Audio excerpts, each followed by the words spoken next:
Hey YouTube, thought I'd make a video on how to put together a chainsaw from McCulloch, and this is going to be a Super Pro 81 chainsaw. I've put several of these together in the past. I thought I'd make a video, show you how to do it from start to finish. This will be several videos. The first one's going to be taking this Super Pro 81 engine. We've got a cylinder, an oil tank, and I've got the crankshaft here with the piston, and we are going to put this together. This will be the first part of this video series, I guess we'll call it. You can see I've got my bolts, some larger ones and smaller ones, put the oil tank together, two halves together. So what I like to do is I get everything prepared. I've got my silicone already on my cylinder halves and the oil tank half. And McCulloch recommended a very thin layer of silicone. They use clear silicone. This happens to be Loctite Superflex Red High Temperature RTV. This is what I have. There's all kinds of different sealants you can use. This is just what I use. And again, it's because this is what I have. Just take a thin layer of silicone and put on the surfaces of both sides. Is all you got to do. Just a thin layer. And then I'll go back through, like you can see me doing here. I'm just kind of cleaning up the inside edges. When I put these together, it's going to squeeze it down and push some on the inside, and there'll be some on the outside. Now, this is very thin. You can still see metal here. It's not a big goop of it. It is a very thin layer. And the first thing I'm going to do, oiled up my piston already, and I'm going to line everything up. I'm going to slide this piston crankshaft down into the cylinder. Nice and easy. Now there is a little ring that goes around this bearing, and there is a matching ring groove right here.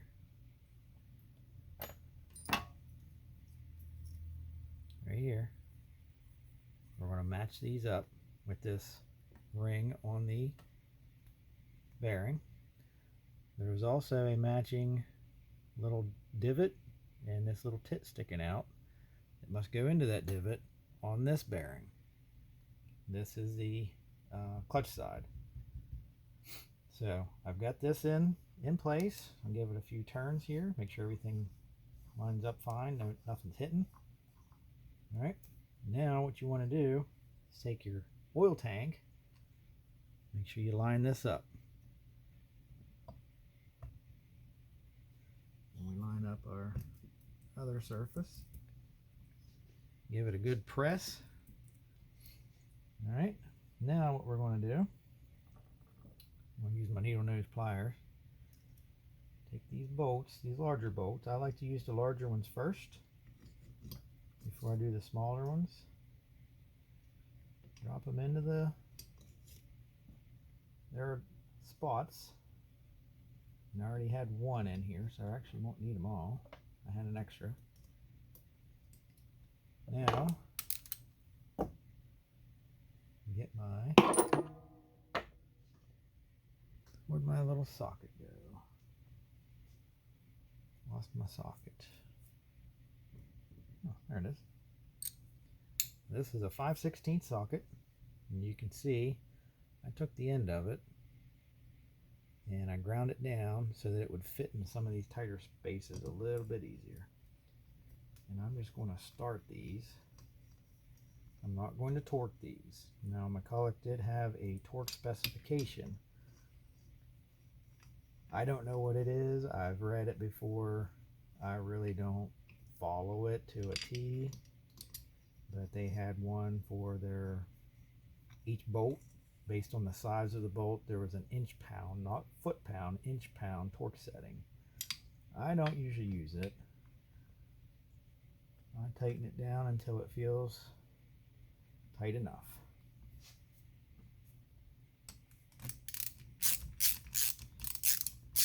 That's all I do. Sometimes I'll use an impact gun. Put these together. I won't be in this case. I'll just use my hand socket here. And I like to go back and forth and across before I really wrench on it.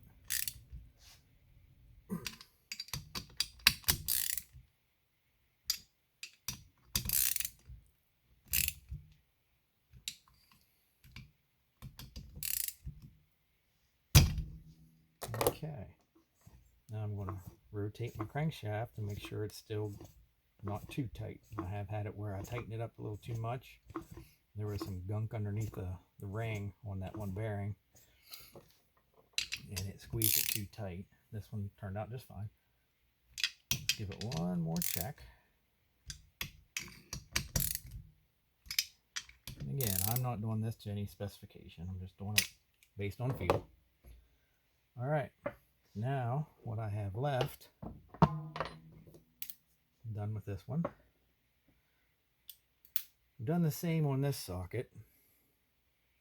This is a 1/4 inch, and I've ground the end of it down and flattened it off specifically for these bolts, because I do put together this engine. This is the 82cc Super Pro 81 quite frequently. I've built several for myself and for others. Get the bolts started here.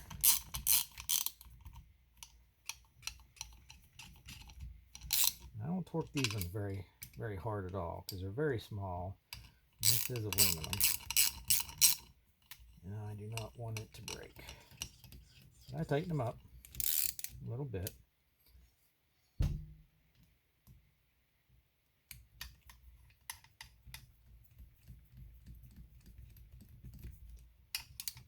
They do help. They do help hold it together. You can see as I tighten these halves together, a lot of my silicone popped out of there, squeezed out, and I'll clean that up when I'm done. And again, I go by just a feel. I don't want these to strip out. That's it. That's it. That's as tight as I go. Okay, that is, now I have a complete engine, piston, crankshaft, bearings of a McCulloch Super Pro 81 chainsaw. And this will be the first part of this series of videos I do on how to build one, start to finish, and this is the start. You can see I've already got an oil pump in there. I've got a gasket on the top. I need to put a screen in the take-up, oil pickup. I'll do that, and then basically all I'm going to do now is clean this squeezed out goo as best I can. Helps to have a clean rag. I'm going to let this set up before I do anything else with it. I'll let this silicone set up probably overnight. Maybe get back to it tomorrow. Just wanted to make a video on how to do this. There's lots of videos of people running them or fixing this part or that part or whatever. But I've never seen a start to finish Super Pro 81 from this start, from everything outside of it. The reason I took this apart, I bought this off of eBay and I disassembled it just to check it out. And it turned out it's a very, very good cylinder. It was a Super Pro 80 is the label, but it's actually a Super Pro 81. And there are some differences. So there you have it. The very first video of this saw. This is going to be a point saw. This is the flywheel side. You can see this cam lobe. Probably hard to see on video. but this is a point saw. And that's that. Hope you enjoyed this video, and I'll see you back here next time as I put parts onto this engine and get it ready to go into a chainsaw. Thanks for watching.